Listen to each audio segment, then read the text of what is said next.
Brett Miller, Lancaster County. Thank you very much.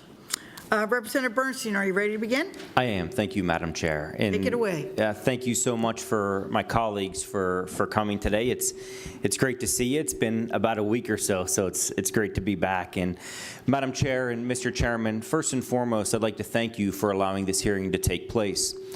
I appreciate your commitment to transparency in order to bring light to the merits of House Bill 1405. Today, you'll hear from those in favor and those opposed to House Bill 1405, just as it should be. This is a bill that is broad-based, it's bipartisan in nature, with State Representative Pam Snyder and I being the co-prime sponsors. This bill is also supported by 84 co-sponsors in the House of Representatives. That's 84. Additionally, it is also supported by a majority of members of this local government committee.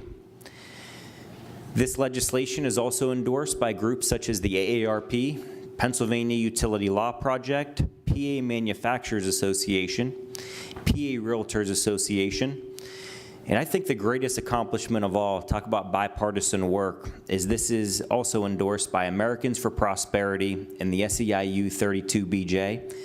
I can't think of a time where that's happened, so I think that's absolutely a great thing as we work on bipartisan legislation together. This legislation was introduced in order to solve a problem, a real problem that I uncovered while knocking on doors across districts with municipal electric monopolies. For far too long, people have been taken advantage of in these areas where they were told by their state legislators that nothing could be done, and this was local government at its best. Well, today we have an opportunity to show people in this Commonwealth that Harrisburg will step in to protect residents against an egregious monopoly. People are hurting. They're hurting deeply. Businesses are struggling to stay afloat, and nonprofits are being exploited. But today, you'll hear the stories of why House Bill 1405 is necessary to stop this overreach by boroughs that operate municipal electric monopolies. Madam Chair, I didn't want to take the full 15 minutes because I know we have some folks that travel quite a distance here. So I'll turn it over to my constituent, Mr. Brian Bush, and if it's okay, I'll find a place up here if that's acceptable. Well, before you do that, Yes, and ma'am. my thought would be to allow questions after both of you have Sure. spoken, but you didn't give a brief explanation of what your bill does, and I think that would be helpful, especially to people who might, not be understanding. Absolutely, I'd be happy to, Madam Chair. Thank you. The bill does, it's really two primary parts of the pieces of legislation, and House Bill 1405 does two separate things.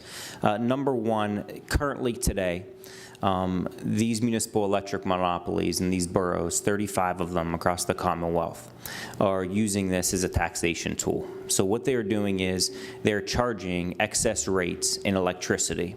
They're then going and purchasing electricity, and then they are charging their customers a higher amount of money. They're then using that money to fund borough operations. And what you'll see with this is, and the very unique part about this is the following. Just like many of you up here that may not live in a place with a municipal electric monopoly, you have the opportunity to purchase your electric from a different supplier. And you can go out and shop those rates. And you can go out and have a lower cost of electricity. And we know that electricity is not inexpensive, but it is a necessary to live our daily lives. These individuals do not have that opportunity, and they are locked into this monopoly that charges extremely high rates. And we'll talk about those high rates as we work through the process. Additionally, these monopolies are not bound by the PUC, the Public Utility Commission. And what we see with that is... What does your bill do? Correct. So it does not allow, Madam Chair, it does not allow for the transfer in the excess, it does not allow for the transfer of money from the electric fund into the general fund. That is one component. The second component is, just like most of us up here have the opportunity to have be represented in with the PUC. So with the PUC, they protect us from egregious companies. These residents in these municipalities do not have PUC protection. Now, our legislation does not put them under the PUC, but it puts very, very similar pieces of protections in place that the PUC grants typical residents. So two components. One is a protection, consumer protection side, and the other is the fact that it really doesn't allow people to transfer that money from the electric fund into the general fund and use it as a taxation tool.